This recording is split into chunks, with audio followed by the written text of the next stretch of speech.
ఈరోజే రెండవ మార్గశిర శుక్రవారం. మరి ఎంతో విశేషమైన ఈ మార్గశిర శుక్రవారం రోజు ఈ కథలను వింటే చాలు జన్మల పాపాలు తొలగి కోటి జన్మల పుణ్యం వస్తుంది. సకల శుభాలు కలుగుతాయి. పూర్వకాలంలో మహర్షులు తపోవనాలలో ఆశ్రమాలను నిర్మించుకుని లోక కళ్యాణానికై తపస్సు యజ్ఞ యాగాది క్రతువులు జరుపుతూ విద్యార్థులుగా వచ్చిన బాలకులకు వారికి తగిన విద్యలను బోధిస్తూ ప్రశాంత జీవితం సాగిస్తూ ఉండేవారు. మహర్షులను ఆయా దేశాధినేతలు కంటికి రెప్పలా కాపాడుతూ అండగా ఉండి దండిగా సహాయ సహకారాలు అందిస్తూ పోషించేవారు. అలాంటి పవిత్ర తపోవనంలో పేరు పొందింది నైమిసారణ్యం. నైమిసారణ్యం ఉత్తర భారతంలో గోమతీ నదీ తీరాన ఉంది. అక్కడ మహామునులంతా కలిసి లోక కళ్యాణార్థం దీర్ఘ సత్రయాగం నిర్వహిస్తూ ఉన్నారు. ఆ యాగంలో పాల్గొనడానికి పలువురు మునులు సుదూర ప్రాంతాల నుంచి వచ్చారు. ఆ వచ్చిన మహర్షులలో అష్టాదశ పురాణ పారీణుడుకు వ్యాస మహర్షి శిష్యుడు సూత మహర్షి కూడా ఉన్నాడు. ఆ సూత మహర్షిని చూడగానే మహామునులంతా ఎంతో ఆనందంతో యాగఫలము సిద్ధించిందని ఎంతో సంతోషపడ్డారు. ఉదయకాలమున జప హోమ పూజాదులతో ఆ తపోవనం దద్దరిల్లింది. మధ్యాహ్న కాలమున పలహారాలు పూర్తయిన తర్వాత మహర్షులంతా సూతుని చెంతకు చేరి ఇలా పలికారు: ఓ మహానుభావా, నీవు సర్వజ్ఞుడివి. మీ గురుదేవుల అనుగ్రహం వల్ల నీవు వేద పురాణ ఇతిహాస సారమంతా ఆపోసనం పట్టావు. మాకు కొన్ని సందేహాలు ఉన్నాయి. ఆ సందేహాలు తీర్చి మమ్మలను నిస్సందేహాలుగా చెయ్యాలి అని ప్రార్థిస్తున్నాము అన్నారు ఆ మునులు. ధర్మార్థ కామమోక్షాలు పురుషార్థములు అంటారు కదా, వీటిని సామాన్య జనులు కూడా పాటించి ఆయా ప్రయోజనములు సులభంగా పొందడానికి మార్గముంటే తెలబండి అని ప్రార్థిస్తున్నాము అని వేడుకున్నారు. వెంటనే సూత మహర్షి ఆ ముని మండలితో ఇలా పలికాడు: తపోధనులారా, మీరు మంచి ప్రశ్నే వేశారు. మీరు అడిగినది లోకానికి ఎంతో ఉపయోగకరమైనది. సావధానంగా వినండి అని ఇలా చెప్పడం ఆరంభించాడు. మునులారా, పురుషార్థాలలో మొదటిది ధర్మం. మానవుడు ధర్మ మార్గాన సంచరించడం ప్రథమ కర్తవ్యం. ధర్మము అనగా సర్వ ప్రాణికోటికి సమ్మతమైనదే ధర్మం. ఆ ధర్మాచరణకు ముఖ్య సాధన భూతమైనదే రెండవ పురుషార్థముకు అర్థం. అర్థము అనగా ధనం. ఆ ధనం ధర్మయుక్తమైనదైతే బంగారానికి పరిమళం అబ్బినట్లే. కాబట్టి మానవుడు ధనార్జనకు ధర్మ మార్గాన్ని అవలంబించడం శ్రేయోదాయకం. ధర్మమూలకమైన ధనం శాశ్వతమై నిత్య సంతోషాన్ని వసంగి ఆ వంశంలోని ప్రతి ఒక్కరికి సుఖానుభూతిని కలిగిస్తుంది. కాబట్టి మానవుడు తాను సంపాదించిన ధనంలో కొంత కుటుంబ పోషణకు, కొంత ధర్మార్జనకు వినియోగించాలి. అలా కాక సంపాదించిన ధనాన్నంతా మానవుడు కుటుంబ పోషణకు, సుఖానుభూతికి కూడా పెట్టడానికి తలచినట్లయితే దానివల్ల కష్టాలే కాని సుఖం ఏమాత్రం కలగదు. అందువల్ల మానవుడు సంపాదించిన ధనంలో కొంత భాగం ధర్మ కార్యాలకై వెచ్చిస్తే సుఖానుభూతిని పొందగలడు.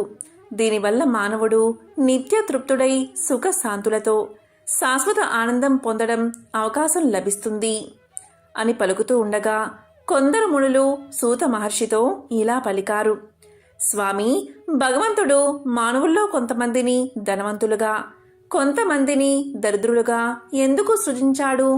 అందరినీ ఒకే విధంగా సృజింపవచ్చు కదా, ఈ పక్షపాత బుద్ధి ఎందుకు అని ప్రశ్నించగా సూతుడు ఇలా చెప్పాడు: ఓ మునులారా, భగవంతుని దృష్టిలో ఏ విధముకు పక్షపాతమూ లేదు. భగవంతుడు అందరినీ ఒకే విధంగా సృష్టిస్తాడు. కానీ ఆయా ప్రాణుల పూర్వజన్మ ప్రారబ్ధం అనుసరించి కష్టసుఖాలు వారికి కలుగుతున్నాయి. దీనికి ఉదాహరణగా సుసర్మోపాఖ్యానము వినిపిస్తాను, శ్రద్ధగా వినండి అని ఈ విధంగా చెప్పడం ఆరంభించాడు. పూర్వకాలంలో అవంతి దేశమున సుశర్మ అనే బ్రాహ్మణుడు ఉండేవాడు. అతడు చతుర్వేదాలను, షడ్ శాస్త్రాలను క్షుణ్ణంగా అభ్యసించి పండిత పరిషత్తులలో మహాపండితుడుగా గెలుపొంది అపర సరస్వతి అవతారమని పలువురి మన్ననలు పొందాడు. కాశ్మీర దేశం నుంచి ఎరుదించిన పరాశరుడు అనే పండితోత్తముడు సుశర్మకు తన కుమార్తె అయిన శారదాదేవిని ఇచ్చి వివాహం చేశాడు. అవంతి దేశాధిపతి సుశర్మను గంగా తీరమున్నను గురుకులానికి అధ్యక్షుడిగా చేసి గౌరవించాడు. మహాపండితుడైన సుశర్మ గురుకులంలో ఉన్న విద్యార్థులకు విద్యాబోధన చేస్తూ కాలం గడుపుతూ ఉండేవాడు. దేశములలో ఆ గురుకులానికి మంచి పేరు ప్రఖ్యాతులు వ్యాపించాయి. క్రమక్రమంగా ఆ గురుకులంలో విద్య పూర్తి చేసిన పలువురు విద్యార్థులు దేశాలలో తమ ప్రతిభా పాండిత్యాలను ప్రదర్శించి అఖండ సన్మానాలు పొంది అంతులేని ధనాన్ని ఆర్జించారు. తరువాత కొంతకాలానికి ఆ పండితులెల్లరూ తమ గురువైన సుశర్మకు తమ భక్తి ప్రపత్తులను తెలపడానికై గురుకులకు వచ్చి, సుశర్మ పాదాలపై పడి మీ అనుగ్రహం చేతనే మేము ఇంతవారమయ్యాము, అఖండ కీర్తి ప్రతిష్టలతో పాటు అపార ధనాన్ని సంపాదించాము అని చెప్పి అమూల్య వస్త్రాభరణాలను సువర్ణ నాణాలను గురుదేవులకు కానుకలుగా సమర్పించారు. కానీ ఆ సుశర్మ ఆ శిష్యులతో, మీ భక్తి ప్రపత్తులకు నేను చాలా సంతోషించాను, కానీ నాకీ సువర్ణ నాణాలు కానీ అమూల్య వస్త్రాభరణాలు కానీ సంతోషాన్ని ఇయ్యలేవు. వీటిని నేను ముట్టను. నాకు సంపదల మీద ఏ విధమైన ఆశ లేదు. వీటిని మీరు తీసుకువెళ్ళి సుఖంగా ఉండండి. నా కీర్తి ప్రతిష్టలు నలువైపులా వ్యాపింపచేశారు. అదే నేను కోరుకున్నాను అని పలికి ఆ సంపదలను తిరస్కరించాడు. శిష్యులు ఎన్ని విధాలా బతిమాలినా ఆ పండితోత్తముడు ఆ సంపదలను స్వీకరించకపోవడంచే వారు గురువుల మనసు నొప్పించలేక మిన్నకున్నారు. తరువాత వారు గురువులకు తెలియకుండా గురుపత్ని అయిన శారదాదేవికి ఆ కానుకలు అందించి తృప్తితో వెళ్లిపోయారు. ఇక శారదాదేవి శిష్యులు ఇచ్చిన అపార ధన సంపదను భర్తకు తెలియకుండా దాచి ఉంచి వాటిని ఏ విధంగా బహిర్గతము చెయ్యాలా అని యోచిస్తూ కాలం గడుపుతూ ఉంది. ఒకానొక రోజున ఏకాంత సమయంలో సుశర్మ చెంతకు శారదాదేవి చేరి, నాదా, మిమ్మల్ని ఒక మాట అడగాలని చాలా రోజుల నుంచి అనుకుంటున్నాను, అడగమంటారా అని ప్రశ్నించింది. నీ ప్రశ్న ఏంటో తెలుపు అన్నాడు సుశర్మ. వెంటనే ఆమె, నాదా, మీ శిష్యులు పలువురు దేశాలలో అఖండ కీర్తి ప్రతిష్టలతో పాటు అపార ధన సంపదలను గడించిన సంగతి మీకు తెలిసిందే కదా. మీ శిష్యులు అంతటి కీర్తి ప్రతిష్టలతో పాటు అపారధన సంపదలు సంపాదించడానికి కారణభూతులు మీరే కదా. అట్టి మీరు సర్వస్వము వదిలి కూపస్థ మండూకము వలె ఈ గురుకుమలని నమ్ముకుని దినభత్యంతో కాలక్షేపం చేయడం భావ్యంగా ఉన్నదా? మీకు ధనధాన్యములపై ఆశ లేకపోవచ్చు, కానీ నేను, నా పిల్లలు ధనహీనులుగా బతకడం దుర్భరంగా ఉంది. మా కోరిక తీర్చడానికై మీరు కూడా దేశాటనం చేసి ప్రతిభా పాటవాలను ప్రదర్శించి మహారాజులను మెప్పించి మణి మాణిక్యాలను అగ్రహారాలను సంపాదించండి. లేకపోతే మేమీ మనోవేదనతో కొంతకాలానికి అసువులు బాసుతాము అని నిష్కర్షగా చెప్పింది. అంతటా ఆ మహాపండితుడు ఆమెతో ఇలా పలికాడు, ఓ శారదా, ధనం శాశ్వతం కాదు. దానివల్ల సుఖాన్ని పొందలేము, దుఃఖాన్నే కలిగిస్తుంది. మనమింతకాలం ఎంతో సుఖంగా జీవించి ఉన్నాం కదా. నా శిష్యులు సంపాదించి తెచ్చిన ధనాన్ని చూసిన తర్వాత అప్పట్నుంచి నీకీ దుఃఖం ప్రారంభమైనది. ఆ ధనాశ నీలో ఏర్పడి ప్రాణత్యాగానికే సిద్ధమయ్యావు. కాబట్టి నీవు ఎప్పటి వలె ప్రాప్త లాభంతో సుఖంగా జీవించు, కోరికలు వదులు అని నచ్చచెప్పాడు. ఎన్ని చెప్పినా ఆమె ఎంతమాత్రం ధన సంపదలు లేకుండా జీవించి ఉండజాలనని బదులు చెప్పింది. వెంటనే సుశర్మ ఆమెతో, ఓ సాధ్వి, నీవు తొందరపడకు. నేను నా పాండిత్యాన్ని ప్రదర్శించి రాజాదిరాజులను యాచింపలేను. నీ కోరిక తీరడానికి ఆ మహాలక్ష్మీదేవిని మెప్పించి కనకవర్షం కురిపింప చేయగలనని ఆమెను శాంతింపచేశాడు. ఒక శుభదినమున శ్రీ మహాలక్ష్మీదేవి అనుగ్రహాన్ని పొందడానికై మహాలక్ష్మీ యాగం ప్రారంభించాడు సుశర్మ.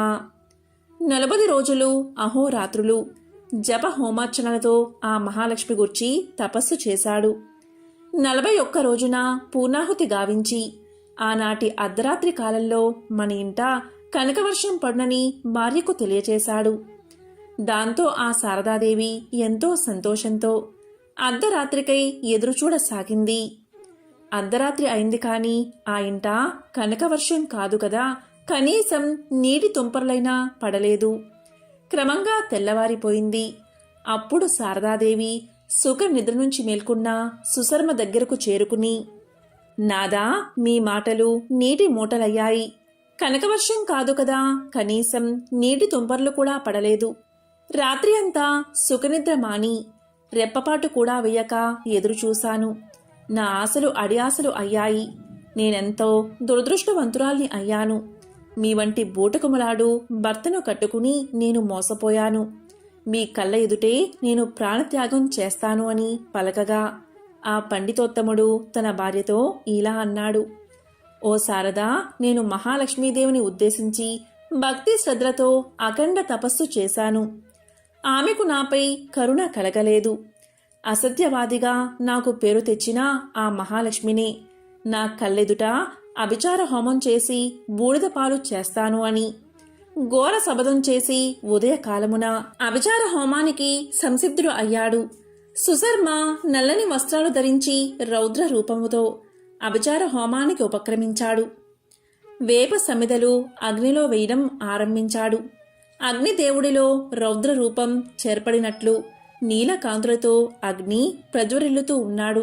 ఆ సమయంలో సుశర్మ తాటి ఆకుపై గంటముతో తానింతకాలం తపస్సు చేసిన మహాలక్ష్మి మంత్రాన్ని బీజాక్షరములతో లిఖించి ప్రాణప్రతిష్ఠ గావించి దాన్ని అగ్నికుండంలో హోమం చేయుటకు సంసిద్ధుడు అవుతూ ఉండగా దూరం నుంచి, ఓ సుశర్మ, నీవు హోమం ఆపు ఆపు అని ఒక స్త్రీ ఆర్తనాదము కర్ణ కఠోరంగా వినిపించింది.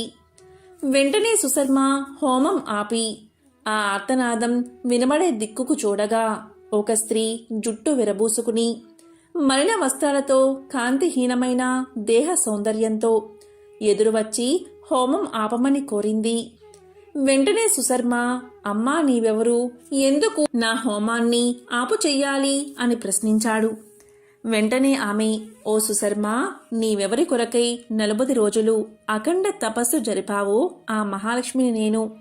నీ తపస్సుకు సంతుష్టురాలనై నీ ఇంట కనక వర్షం కురిపింప ప్రయత్నించగా నా అక్క అయిన జ్యేష్ఠాదేవి అంటే దరిద్ర దేవత నాతో నీవా సుశర్మకు అపార ధనరాశులు ఒసంగడానికి వీలులేదు. అతడు పూర్వం 7 జన్మల్లో ఎవ్వరికీ ఏ దానమూ ఇవ్వలేదు, ఎవరికి ఏమీ పెట్టలేదు. ఆ ప్రారబ్ధ దోషం వల్ల ఈ జన్మలో దరిద్రుడిగానే ఉండాలి. ఈ తపఃఫలం వల్ల అతడు మరుజన్మలో రాజసంపదలను అనుభవిస్తాడు అని అడ్డగించింది. నేను ఆమె మాటలను తోసిపుచ్చి నీ ఇంట కనకవర్షం కురిపించడానికి పూనుకోగా నా సర్వశక్తులను స్వీకరించి నన్నీ విధంగా అలక్ష్మిగా మార్చినది. నీవు జరిగింది తెలియక క్రోధముతో అభిచార హోమాన్ని సల్పితే మరింత ప్రారబ్ధాన్ని మూట కట్టుకుంటావు. హోమాన్ని ఆపు అని పలికింది. వెంటనే ఆ మహాపండితుడు ఆమెతో, నేను జీవించి ఉండగానే నా దారాపుత్రులా కోరిక తీర్చాలి అనుకున్నాను. నేను సన్యాస ఆశ్రమాన్ని స్వీకరించి ఈ జన్మను కడతేరుస్తాను. నా భార్యాపుత్రుల కోరిక తీరుతుంది కదా అని పలుకగా తప్పక తీరుతుందని చెప్పింది. వెంటనే సుశర్మ తన భార్యతో ఇలా పలికాడు. శారదా, విన్నావు కదా, నీవు నేను కావాలా లేక ధన సంపదలు కావాలా అని ప్రశ్నించాడు. దానికి శారద వెంటనే, స్వామి, మీరు సన్యాసం స్వీకరించి మమ్మల్ని సుఖంగా బతకనీయండి అని పలికింది. వెంటనే ఆ మహాపండితుడు విధి విధానంగా సన్యాస ఆశ్రమాన్ని స్వీకరించి శిఖా యజ్ఞోపవీతాలను విసర్జించి దండ కమండలాలు స్వీకరించి రామేక రాత్రముగా దేశాటనకు ఉద్రుక్తుడు అయ్యాడు. అప్పుడు శారదాదేవి ఇంట కనక వర్షం కురిసింది. ఆ తల్లి పిల్లలు ఎంతో ఆనందం చెందారు. ఎదుట ఉన్న మహాలక్ష్మి ఎప్పటిలాగే వెలుగు పొంది దేశాటనకు బయలుదేరిన ఆ సన్యాసి ఎదుట నిలిచి, ఓ పరివ్రాజక, నీ వల్ల నేను కొత్త అవతారం ఎత్తాను. మహాలక్ష్మినైన నేను వైభవలక్ష్మిగా అవతారం దాల్చాను. నన్ను కొలిచిన వారికి, నా పూజలు చేసిన వారికి ప్రారబ్ధ దోషాలు రూపుమాపి ఆ జన్మలోనే అష్ట ఐశ్వర్యాలను ఇస్తాను. నీవు సన్యాసివైనను, నీవు ఈ దేశాది నాదుడివై సంపదల్లో మునిగి ఉన్నను, తామరాకు మీద నీటి బొట్టువలే సంచరించి లోకోపకారం గావింతువు అని పలికి అదృశ్యమైంది. మహర్షులారా, కాబట్టి మానవుడు కాని ఏ ప్రాణి కాని తాము పూర్వజన్మల్లో చేసుకున్న ప్రారబ్ధాన్ని అనుసరించి సుఖ దుఃఖాలను ధన దారిద్ర్యాలను అనుభవిస్తారు. అష్టలక్ష్మి అవతారాల కంటే వైభవలక్ష్మి అవతారం సర్వోత్కృష్టమైనది. ప్రారబ్ధ దోషాన్ని కూడా రూపుమాపి అఖండ ఐశ్వర్యాలను ప్రసాదించే అవతారమే వైభవలక్ష్మి అవతారం. ఈమెను శ్రద్ధతో ఆరాధించిన వారు తప్పక తాము కోరుకున్న ధర్మయుక్తమైన కోరికలు తప్పకుండా తీరును. ఏదైనా కోరిక తీరడానికి ఈ వ్రతాన్ని ఆరంభించిన వారు 8 శుక్రవారాలు సాయంకాలం ప్రదోషకాలంలో బంధువులను, మిత్రులను, ఇరుగు పొరుగు వారిని పిలిచి వారి సమక్షంలో వ్రతాన్ని భక్తి శ్రద్ధలతో ఆచరించి కథా శ్రవణం చేసి తీర్థ ప్రసాదాలు పంచి లక్ష్మీ స్తోత్రం మంగళహారతులతో ఆమెను సంతృప్తి పరచాలి. ఈ విధంగా 8 శుక్రవారాలు వైభవలక్ష్మి వ్రతం చేసి 9వ శుక్రవారం నాడు 8 మంది ముత్తైదువులను పిలిచి వారిని వైభవలక్ష్ములుగా భావించి పూజించి దక్షిణ తాంబూలలతో 8 వైభవలక్ష్మి వ్రతకథా పత్రులను వాయనంగా ఇచ్చి వారి ఆశీర్వాదాలు పొందాలి. ఇదే ఈ వ్రతానికి ఉద్యాపనము. ఈ వ్రతాన్ని ఆచరించిన వారికి అష్టైశ్వర్యాలతో పాటు అఖండ సౌభాగ్యం కలుగుతుంది. ఇందులో ఎటువంటి సందేహమూ లేదు అని సూత మహర్షి సౌనకాది మహామునులకు వినిపించాడు.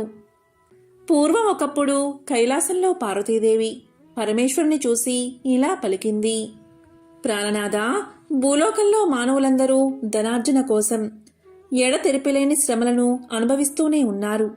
అయినా వారిలో అతి కొద్ది మంది మాత్రమే ఐశ్వర్యవంతులు కావడానికి, అత్యధిక సంఖ్యాకులు దరిద్రులు గాని ఉండిపోవడానికి కారణం ఏమిటి అని ప్రశ్నించగా దానికి సమాధానంగా సర్వేశ్వరుడు చిరునవ్వు నవ్వి, దేవి, సర్వము వైభవలక్ష్మీదేవి దేనుబట్టే ఉంటుంది.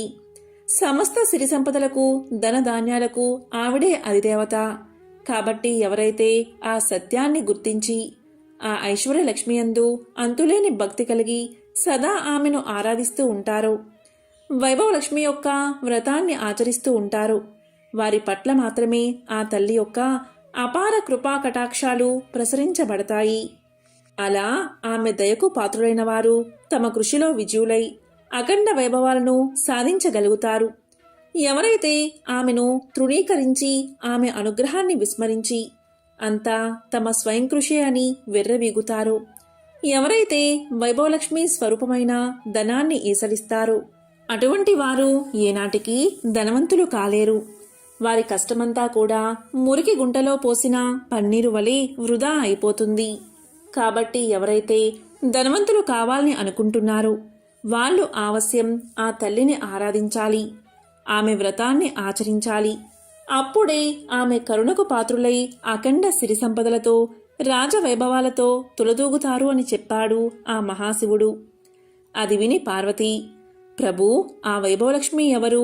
ఆమె చరిత్రను, మహత్యాన్ని వివరంగా సెలవీయండి అని కోరగా అప్పుడు శంకరుడు ఇలా చెప్పసాగాడు: దేవి, అత్యంత పుణ్యదాయకమైన శ్రీ వైభవలక్ష్మి చరిత్రను శ్రద్ధగా విను అంటూ ఇలా చెప్పసాగాడు.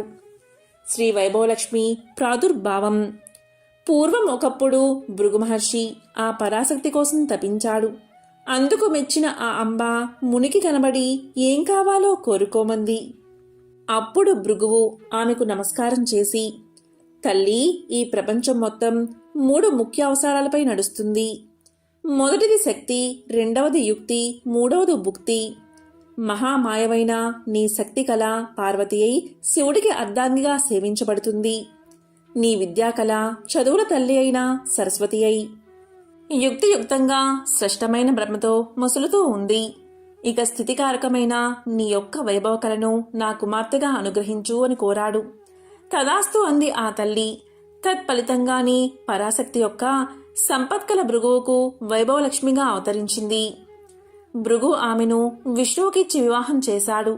శ్రీహరి కోరిక మీద ఆ భార్గవీదేవి దేవతలందరికీ ఎనలేని వైభవాలను సంతరించి స్వర్గలక్ష్మిగా వాసిల్లింది.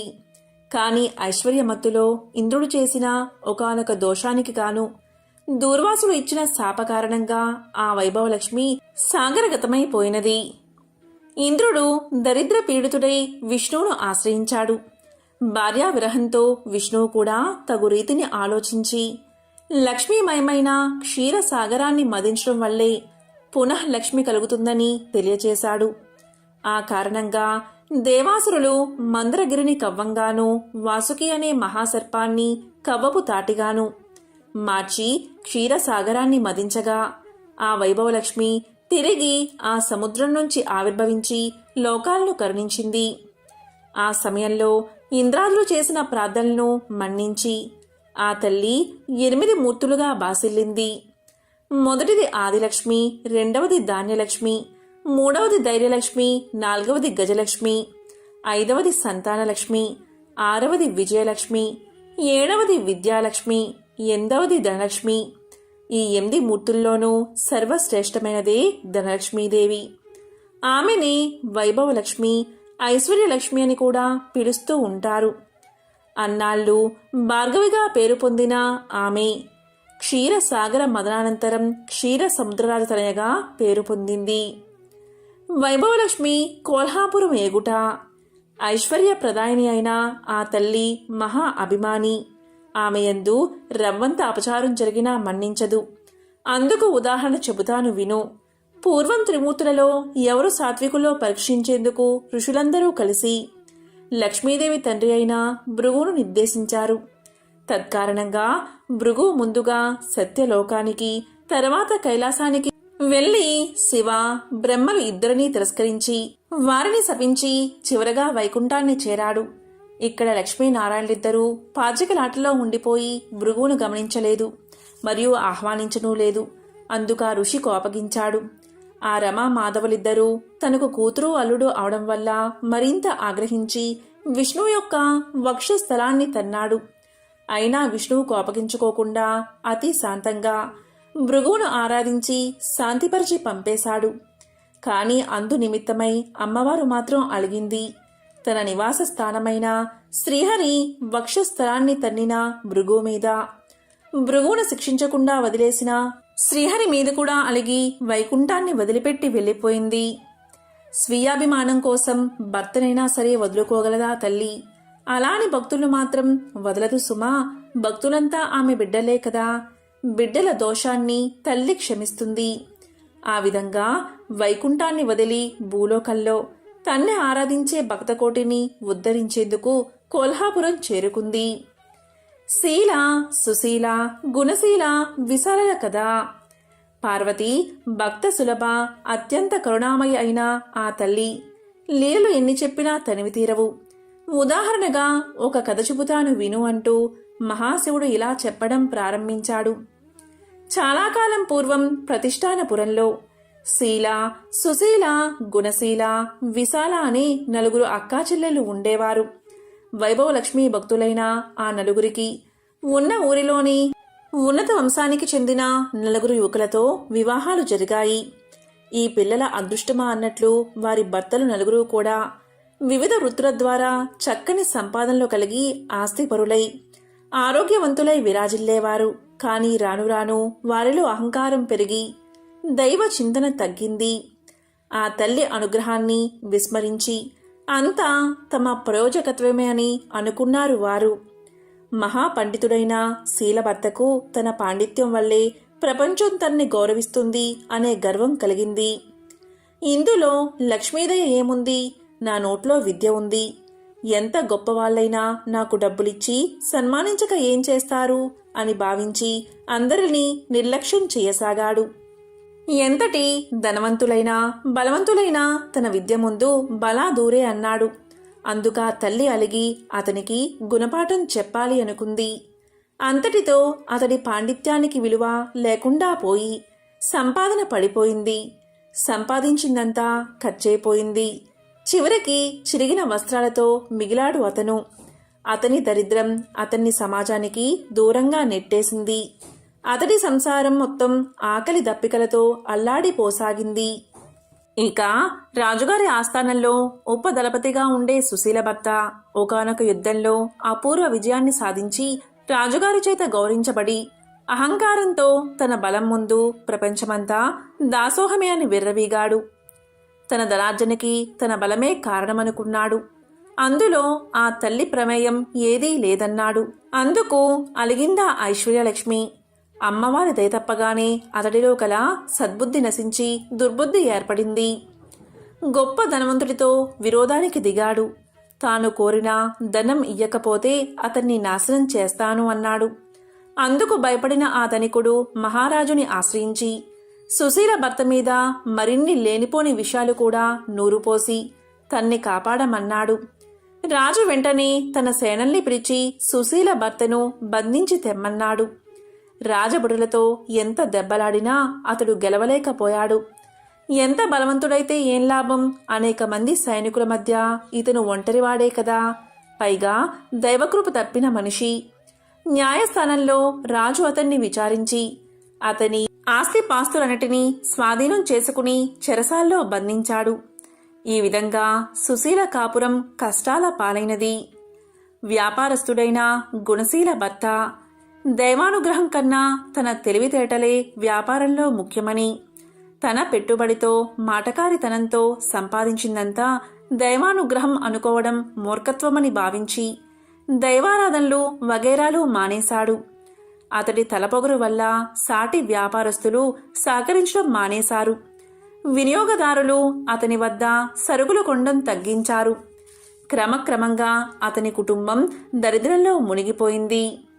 ఇక ఆఖరిదైన విశాల పెనిమిటి చాలా మంచివాడే కాని అధిక సంపాదన వల్ల స్నేహాలు పెరిగాయి. అందున చెడు స్నేహాలు మరిగాడు. కష్టపడి సంపాదించిన దాంతో సుఖపడాలే కాని పూజలు వ్రతాలు అంటూ ఖర్చు చేయడం వ్యర్థమని అనుకున్నాడు. అందువల్ల చెడు మిత్రులతో కలిసి దుర్వసనాల పాలయ్యాడు. మద్యపానం, వ్యభిచారం, జూదం మొదలైన వాటిలో కూరుకుపోయాడు. కనకనంగా సంపాదిస్తే కలిమి కలుగుతుంది కాని క్షణక్షణం ఇలా ఖర్చు పెడితే ఖజానాలైనా నిలవవు కదా. ఆ కారణంగాని అతడు దరిద్రుడు అయిపోయాడు. వ్యసనపరంగా అప్పుల పాలయ్యాడు. రుణదాతల పీడ, పేదరికపు బాధ, వదులుకోలేని వ్యసనాలతో దుర్మార్గుడై భార్య అయిన విశాలను కూడా చీటికి మాటికి హింసిస్తూ ఉండేవాడు. అయినా ఆ నలుగురు అక్కాచెల్లెలు మాత్రం ఎప్పటికైనా ఆ జగన్మాత తమను అనుగ్రహిస్తుందని, తమ భర్తలను మంచిదారిలో పెట్టి తమ పూర్వ వైభవాలను తమకు ప్రసాదిస్తుందని నమ్మేవారు. తాము పస్తులున్నా పర్వాలేదు, తమ బిడ్డలకైనా రవ్వంత ఆహారాన్ని ప్రసాదించమని పదే పదే అమ్మవారిని ప్రార్థించేవారు. వారి మొరలను ఆలకించింది ఆ లక్ష్మీదేవి. ఒకనాడు ఆ నలుగురు అక్కాచెల్లెళ్ళు కలిసి తన్ను ప్రార్థిస్తున్న శుభ సందర్భంలో అమ్మవారు వృద్ధ స్త్రీ రూపంలో వారిని పలకరించి ఇలా చెప్పింది. పిల్లలు, మీ భక్తి ప్రపత్తులు చూస్తుంటే నాకు చాలా ఆనందంగా ఉంది. వైభవలక్ష్మి అనుగ్రహానికై మీరింత విపరీతంగా ఆవేదన పడుతున్నారో ఆ వైభవలక్ష్మి ప్రసాదం అంత త్వరితంగా సిద్ధించే మార్గం మీకు చెప్తాను. తక్షణమే మీరు నలుగురు మీ మీ ఇళ్లల్లో వైభవలక్ష్మి వ్రతాన్ని ఆచరించండి అని చెప్పింది. అవ్వ చెప్పిందంతా విన్న అక్కా చెల్లెళ్ళు ఆనందంతో ఇలా పలికారు. అయితే అవ్వా, ఇంతకు ఈ వ్రతాన్ని ఎలా చెయ్యాలి? ప్రస్తుతం మేము అత్యంత దారిద్ర్యంలో ఉన్నాం కదా, ఆ వ్రతానికి ఎంత ఖర్చవుతుంది అని అడిగారు. అందుకా వృద్ధ స్వరూపిణి అయిన అమ్మవారు దయాపూరితమైన దరహాసం చేస్తూ ఇలా చెప్పసాగింది. ఇదేమీ ఖర్చుతో కూడుకున్న వ్యవహారం కాదు. ఎప్పుడైనా సరే 4, 6, 8, 9, 11, 21 గురువారాలు కాని శుక్రవారాలు కాని ఆచరించాలి. ఈ వ్రతాన్ని గురువారాలు చేసేవాళ్లు తాము మొక్కుకున్నన్ని వారాలు చేసి ఆఖరి గురువారం నాటి మర్నాడు వచ్చే శుక్రవారం రోజు ఉద్యాపన చెయ్యాలి. శుక్రవారం చేసేవారు ఆఖరి శుక్రవారం నాడే ఉద్యాపన కూడా చేసుకోవాలి. ముందస్తుగా మీకు తోచిన గురువారం కాని శుక్రవారం కాని ఉదయాన్నే లేచి కాలకృత్యాలు తీర్చుకుని ఇంటిని శుచి శుభ్రాలతో తీర్చిదిద్దుకుని తలంటుకుని, అమ్మా వైభవలక్ష్మి తల్లి, ఈ రోజు మొదలు ఎన్ని గురువారాల పాటు లేదా శుక్రవారాల పాటు ఈ వ్రతాన్ని ఆచరించడానికి తగిన శక్తిని ప్రసాదించు. నేను చేసే ఈ వ్రతంలో సంతృప్తిరాలివై నా వాంఛల్ని నెరవేర్చు అని నమస్కారం చేసుకోవాలి. ఆ రోజంతా ఉపవాసముండి ఆ రోజు సాయంత్రం సూర్యాస్తమయం తర్వాత పూజ చెయ్యాలి. ఈ వ్రతానికి ఖర్చు కన్నా శుచి శుభ్రతలు సదాచార పాలనము చాలా ముఖ్యం. ఏ ఇంట్లో వారైతే అతిథి అభ్యాగతులకు దాసుల వలె ఉండి వారి పాదాలు కడిగి ఆ తీర్థాన్ని శిరస్సుపై చల్లుకుని తమకన్నా ముందుగా వారికి భోజనాదులను ఏర్పరిచి తదనంతరం సయ్య పాద సేవాదులు చేస్తూ ఉంటారో, ఏ ఇంట పితృదేవతలు దేవతలు సదా అర్చించబడుతూ ఉంటారో, ఏ ఇంట అసత్యం పలకరో, ఏ ఇంట గోపోషణం గోపూజ జరుగుతూ ఉంటాయో, ఏ ఇంట ధాన్యం దానమిస్తారో లేదా దానం చేసేటంత సమృద్ధిగా ఉంటుందో, ఏ ఇంట్లోని వారు పరుల పట్ల శత్రుభావం లేకుండా ఉంటారో, ఏ ఇల్లాలు నిరాడంబరి అయి నిత్య సంతోషిగా ఉంటుందో ఆయా ఇళ్లల్లో నేను సుస్థిరంగా ఉంటానని లక్ష్మీదేవి తెలియచేసింది. కాబట్టి సదాచారాన్ని సౌశీల్యాన్ని పాటించాలి. ఇక పూజ ప్రారంభించాల్సిన సాయంత్రం సూర్యాస్తమయం తర్వాత తూర్పు లేదా ఈశాన్య గదిలో శుభ్రంగా అలికి పంచవర్ణాలతో కాని బియ్య పిండితో కాని అష్టదళ పద్మాలు మొదలైన ముగ్గులు పెట్టి వాటి మీద నూతన వస్త్రాన్ని చతురస్రంగా పరిచి దానిమీద తగినన్ని బియ్యం పోసి చతురస్రంగా నిలిపి దానిమీద బంగారు వెండి రాగి చెంబును కలసంగా పెట్టి అందులో 4 వైపులా 4 తమలపాకులు కాని లేదా 4 మామిడి రొబ్బులు కాని ఉంచాలి. వాటి మీద ఒక కొబ్బరికాయను దానిమీద ఒక రవికెల గుడ్డను ఏర్పరిచి తరువాత ఎర్రటి పువ్వుని పాత్రలో ఉంచి అందులో ఒక బంగారు లేదా వెండి నగను ఉంచాలి. అందుకు కూడా శక్తి లేని వాళ్ళు ఆ సమయానికి చలామణిలో ఉన్న ద్రవ్యమొక్క నాణాన్ని ఉంచాలి. నేతితో దీపాన్ని వెలిగించి అగరవత్తులతో ధూపం వేయాలి. అమ్మాయిలు అమ్మవారికి లక్ష్మీ గణపతి అన్నా శ్రీచక్రమన్నా చాలా ఇష్టం కాబట్టి ముందుగా లక్ష్మీ గణపతిని శ్రీచక్రాన్ని పూజించి తరువాతే అమ్మవారిని పూజించాలి. పూజలో తీపి పదార్థాన్ని నివేదన చెయ్యాలి. అన్నట్టు ఈ పూజలో వెండి బంగారం లేని పక్షంలో పసుపు కొమ్ముని కూడా ఉంచి పూజించవచ్చు. పూజలోకి తీపి పదార్థాన్ని చేయలేని వాళ్ళు బెల్లం, పటిక బెల్లం, పంచదారని కూడా నివేదించవచ్చు. ఏదైనా నలుగురికి పంచగలగాలి. పూజ తర్వాత బంగారం లేదా వెండి లేదా రాగి లేదా రూపాయి నాణాన్ని భద్రపరుచుకోవాలి. కలశంలోని నీటిని సంతానాన్ని కోరేవారు మామిడి చెట్టు మొదట్లోనూ, సౌభాగ్యాన్ని కోరేవారు తులసి చెట్టు మొదట్లోనూ, అనుకూల దాంపత్యాది విషయాలను కోరేవారు మల్లె మొదలైన మంచి పూల చెట్ల మొదట్లోనూ పోయాలి. కేవలం ధనకాంక్ష కలవారు ఆ నీటిని తాము మాత్రమే స్వీకరించాలి. మండపం మీద బియ్యాన్ని పక్షులకు వేయాలి. ఈ విధంగా అమ్మవారి వ్రతాన్ని ఆచరించడం వల్ల నిరుద్యోగులు ఉద్యోగులు అవుతారు. అవివాహితులకు వివాహం జరుగుతుంది. దరిద్రులు ధనవంతులుగా మారతారు. ఏ ఏ కోరికలుంటే ఆయా కోరికలు నెరవేరతాయని ముగించిందా వృద్ధమాత. తక్షణమే ఆ అప్పా చెల్లెలు నలుగురు వారి వారి తాహతును బట్టి 4, 8, 11, 21 వారాల పాటు ఆ వ్రతాన్ని మొక్కుకున్నారు. ఆ మరుసటి శుక్రవారమే వ్రతాన్ని ఆరంభించారు. నలుగురు కడు పేదవారు అవడం వల్ల నలుగురు కూడా రాగి కలశాన్నే వాడారు. అందరికన్నా అధిక దరిద్రురాలైన శీల అందులో రాగి నాణాన్ని వేసి పూజించింది. సుశీల రూపాయి నాణాన్ని వేసి పూజించింది. గుణశీల తన ఇంట ఉన్న వెండి నాణాన్ని వైభవలక్ష్మిగా భావించి పూజించింది.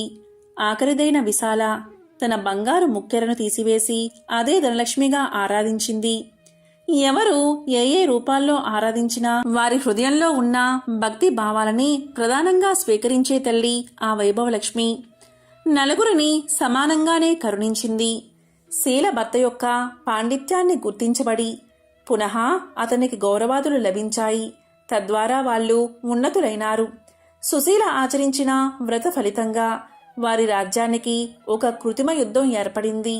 ఆ యుద్ధం నిమిత్తం అతపూర్వమే లబ్ధ ప్రతిష్ఠుడైన సుశీల భర్తను విడుదల చేసి అతన్ని ఉపదళపతిగా అభిషేకించి యుద్ధానికి పంపక తప్పలేదు రాజుకి. ఆ యుద్ధంలో అమ్మవారి దయవల్ల సుశీల భర్త విజయం సాధించడంతో అతని గత నేరాలన్నీ మన్నించబడి దళపతిగా నియమించబడ్డాడు. ఆ విధంగా సుశీల కుటుంబం బయటపడింది. ఆకస్మికంగా ఏర్పడిన వ్యాపారంలోని మార్పుల వల్ల కొన్ని ప్రత్యేకమైన దినుసుల ఎగుమతి దిగుమతుల విషయంలో గుణశీల భర్త వ్యాపారి వెలుగులోకి వచ్చాడు. ఇతర వ్యాపారస్తులందరూ అతన్నే ఆశ్రయించారు. సహజంగానే వ్యాపారి అయిన గుణశీల భర్త వచ్చిన అవకాశాన్ని ఉపయోగించుకున్నాడు. తద్వారా వారి కుటుంబం పూర్వ వైభవాన్ని పొందింది. ఇక ఆఖరిదైన విశాల వ్రతారంభం చేసింది మొదలు. అమ్మవారి కరుణా ప్రసాదం ప్రారంభమైపోయింది. ఆమె భర్త వారం విడిచి వారంగా వ్యభిచారం, జూదం, మద్యపానం వంటి వ్యసనాటిని మానుకున్నాడు. తన భార్యా పిల్లల పట్ల ప్రత్యేక శ్రద్ధతో యథాపూర్వకంగా సుఖించసాగాడు. కాబట్టి స్త్రీలు కాని పురుషులు కాని ఆవాల గోపాలమెవరూ తన్ను పూజించినా సరే తక్షణమే కరుణించి ఉద్ధరించే తల్లి వైభవలక్ష్మి. ఈనాడు మనం చేసిన పూజల వల్ల ఆమె సంతుష్టురాలు అగోగాక శీల, సుశీల, గుణశీల, విశాలల కుటుంబాలను కాపాడినట్లే ఆ తల్లి మన్ని కూడా రక్షించుగాక అని చెప్పి కథను పూర్తి చెయ్యాలి. ఎవరైతే ఈ కథను వింటారో, లేక చదువుతారో, లేక వినిపిస్తారో అటువంటి వారికి శ్రీ వైభవలక్ష్మి యొక్క సంపూర్ణ అనుగ్రహం కలుగుతుంది అని ఆ పరమేశ్వరుడు పార్వతీదేవికి తెలియచేశాడు. పూర్వకాలంలో సుమేధుడు అనే బ్రాహ్మణుడికి 7 కొడుకులు ఉండేవారు. వారందరికీ వివాహాలు జరిగి భార్యలు కాపురాలకు రావడం వల్ల వేరింట కాపురాలు చేస్తూ ఉన్నారు. ఒకరోజు పొద్దుట శుక్రవారపు మహాలక్ష్మి లోక సంచారం చేస్తూ ఆ బ్రాహ్మణుడి కోడళ్ల ఇంటికి వెళ్ళింది. ఒక కోడలు పొద్దుటే పిల్లలకు భోజనం పెట్టి తాను కూడా తింటూ ఉంది. ఇది చూసి శ్రీ శుక్రవారపు మహాలక్ష్మి ఎంతో బాధపడింది. ఇంకొక కోడలు పాచి వాకిటిలో పేడ వేసుకుంటూ ఉంది. మరొక కోడలు పాత గుడ్డలను పెడుతూ ఉన్నది. మరొక కోడలు పాచి వాకిటిలో వడ్లు దంపుతూ ఉన్నది. మరొక కోడలు పాచి వాకిలి అందే పిల్లలకు తలంటి తాను కూడా తలంటుకుంటూ ఉంది. ఈ విధంగా 6 కోడళ్లు చేయడం చూసి శుక్రవారపు మహాలక్ష్మి వారి ఇళ్లకు వెళ్ళక పెద్ద కోడలు ఇంటికే వచ్చింది. పెద్ద కోడలు ఆ సమయంలో ఇల్లు అలుక్కుని వాకిట కల్లాపు చల్లి స్నానం చేసి పసుపు రాసుకుని బొట్టు పెట్టుకుని కట్టుకున్న బట్ట భర్తకు ఇచ్చి తాను తలుపు వెనుక కూర్చుని ఉన్నది. అక్కడగల శుభ్రతకు మెచ్చుకున్న శుక్రవారపు మహాలక్ష్మి అరుగు మీద కూర్చుని ఇలా పలికింది. అమ్మాయి, బయటకి ఒకసారి రావమ్మా అని పలికింది. దానికి పెద్ద కోడలు లోపల నుంచి ఇలా సమాధానం చెప్పింది. అమ్మా, నేను రావడానికి వీలులేదు. మేము చాలా పేదవారం. మాకు ఒకటే బట్ట ఉండడం వల్ల దానిని నా భర్తకు ఇచ్చి యాయావారానికి పంపాను. నా భర్త వచ్చే వరకు నేను ఇక్కడే కూర్చుంటాను అని సమాధానం చెప్పింది. అప్పుడు శుక్రవారపు మహాలక్ష్మి తన బట్టలో సగం ఆమెకు కట్టబెట్టి తనకు ఒక సోలెడు బియ్యం వార్చి పెట్టమని కోరింది. అందుకు పెద్ద కోడలు ఎంతో బాధపడి, అమ్మా, నా భర్త వచ్చే వరకు ఇంట బియ్యం ఉండవని సమాధానం చెప్పింది. అప్పుడు శుక్రవారపు మహాలక్ష్మి ఇలా పలికింది. అమ్మా, నీవు శుక్రవారపు మహాలక్ష్మి మా ఇంటికి వచ్చింది. ఆమెకు ఈ సరుకులు కావాలని వర్తకులకు చెప్పి కావలసినవి తెచ్చుకోమని చెప్పి ఆ బ్రాహ్మణ స్త్రీని పంపించింది. దాంతో పెద్ద కోడలు శుక్రవారపు మహాలక్ష్మి చెప్పిన ప్రకారం కోమటి ఇంటికి వెళ్లి తన ఇంటికి శుక్రవారపు మహాలక్ష్మి వచ్చిందని తెలిపి పప్పు, బియ్యం, మిగతా వంటకు కావలసిన పదార్థాలన్నీ ఇమ్మని కోరగా అతడు వాటన్నిటినీ ఇచ్చాడు. తరువాత పెద్ద కోడలు శుక్రవారపు మహాలక్ష్మి చెప్పిందని తెలుగువాని దగ్గరకు వెళ్లి మా ఇంటికి శుక్రవారపు మహాలక్ష్మి వచ్చింది, ఆమెకు ఈ పదార్థాలు కావాలని తెలుగులవాణ్ణి కోరగా తెలుగులవాడు తెలగపిండిని, నూనెను ఇచ్చాడు. ఆ తరువాత పెద్ద కోడలు కంచెల దగ్గరకు వెళ్లి కంచెల దగ్గర శుక్రవారపు మహాలక్ష్మి మా ఇంటికి వచ్చింది, ఆమెకు ఈ పదార్థాలు కావాలని కోరగా కంచరి ఇంటి దగ్గర పాత్ర సామాగ్రిని ఇచ్చాడు. తరువాత పెద్ద కోడలు సాలివాణి దగ్గరకు వెళ్లి మా ఇంటికి శుక్రవారపు మహాలక్ష్మి వచ్చింది, ఆమెకు ఈ పదార్థాలు కావాలని కోరగా సాలివాడు మంచి మంచి బట్టలను పెద్ద కోడలకు అందజేశాడు. దాంతో పెద్ద కోడలు ఇంటికి వెళ్లి 4 పిండి వంటలతో అవకాయ పచ్చలతో శుక్రవారపు మహాలక్ష్మికి వడ్డించింది. అంతలో ఆమె భర్త ఎడమూట పెడమూటలతో సంతోషంగా ఇంటికి వచ్చాడు. ఆ రోజు అతనికి సంతృప్తికరంగా యాయావారం దొరికింది. అతనికి పెద్ద కోడలు భోజనం వడ్డించగా దాన్ని పోంచేసి ఇవి ఎక్కడి నుంచి వచ్చాయి అని అడిగాడు. ఆమె తమ గృహానికి శుక్రవారపు మహాలక్ష్మి వచ్చిందని తెలియజేసింది. అంతలో శుక్రవారపు మహాలక్ష్మి తానింక వెళ్తాను అని చెప్పగా పెద్ద కోడలు అమ్మా ఈరోజు రాత్రి భోజనం చేసి వెళ్దూగాని అని కోరింది. దానికి శుక్రవారపు మహాలక్ష్మి అంగీకరించి రాత్రి భోజనమైన తర్వాత నేను వెళ్తాను అని చెప్పగా అప్పుడా బ్రాహ్మణ స్త్రీ అమ్మా ఇంత చీకట్లో ఎక్కడికి వెళ్తావు, రేపటి ఉదయమే వెళ్దూగానిలే అని పలకగానే దానికి శుక్రవారపు మహాలక్ష్మి సమ్మతించి నిద్రపోయి కొంత రాత్రికి లేచి తనకు కడుపు నొప్పుగా ఉన్నదని తెలియచేసింది. బయటికి వెళ్లి వస్తానని చెప్పగా అందుకా బ్రాహ్మణ స్త్రీ చీకటిలో వీధిలోకి వెళ్లవద్దు అని ఓ మూలన కూర్చోమని చెప్పింది. మహాలక్ష్మి అదేవిధంగా 4 మూలలోనూ కూర్చుని తెల్లవారే వేళకు మాయమైపోయింది. ఆ బ్రాహ్మణ స్త్రీ నిద్ర మేల్కోగాని ఇల్లు బాగు చేయడానికి చీపుర్ని చేతబట్టి గది యొక్క 4 మూలలా చూసింది. 4 మూలల్లోనూ 4 బంగారు కుప్పలు ఉండడం చూసి ఆమె ఎంతో ఆనందం చెంది భర్తకు ఆ విషయాన్ని తెలియజేసింది. అప్పుడు భర్త తమ ఇంటికి వచ్చిందని సాక్షాత్తు మహాలక్ష్మీదేవే అని భావించి తమపై ఆమె చూపిన దయను తలుచుకుని ఎంతో సంతోషంతో భార్యతో కలిసి శుక్రవార నోమును నోయించుకుని భాగ్యాలను బడసి భక్తి విడువక సంతోషంగా కాలాన్ని గడిపాడు. ఇదే శ్రీ శుక్రవారపు లక్ష్మీ కథ. ఎవరైతే ఈ కథను భక్తి శ్రద్ధలతో వింటారో లేక చదువుతారో వారికి దరిద్ర బాధలు తొలగి సకల ఐశ్వర్యాలు కలుగుతాయి, లక్ష్మీ కటాక్షం కలుగుతుంది. ఓం శ్రీ మహాలక్ష్మీయే నమః. ఓం నమో నారాయణాయ. ఓం శ్రీ మాత్రే నమః. ఓం నమః శివాయ.